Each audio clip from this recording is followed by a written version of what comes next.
Hello, my name is Owen, and I'm going to be talking about my experience in ECS 203 this year.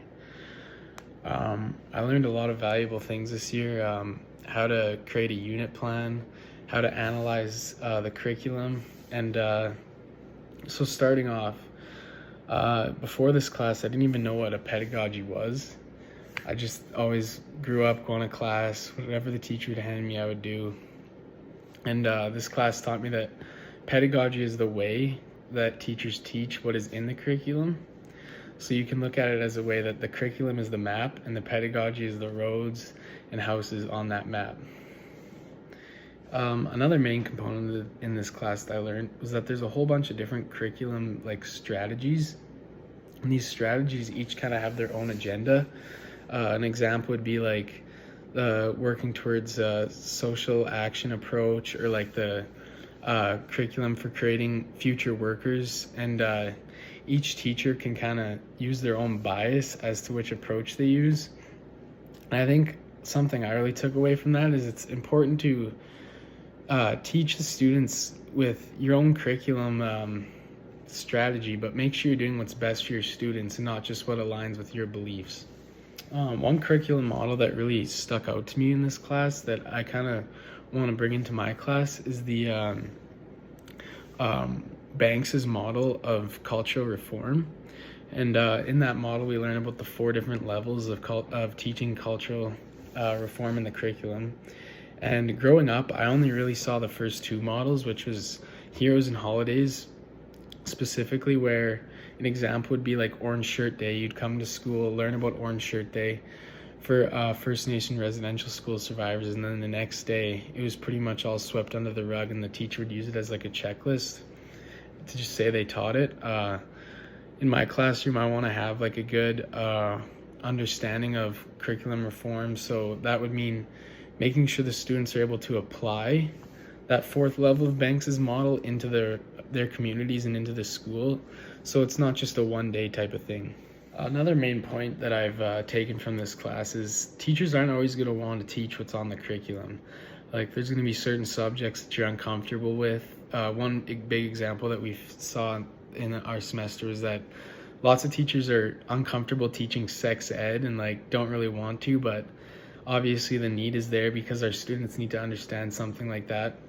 But there's going to be other things like that where you're not going to want to teach it, but you have to do it because it's what's best for your students. And with those type of subjects, you're also going to have parents that you're going to have to deal with. What if a parent doesn't want their kid in sex ed? These are the type of situations that I've kind of put my mind in to prepare to face in this class, and I think this class has really helped me be prepared for that. So another really important thing that I really took with me in this class was that how the curriculum is actually made. Growing up, I never even put any thought into it. I didn't really care about the curriculum. But in this class, I learned that the curriculum actually doesn't really have isn't made up by any students or teachers at all, hardly.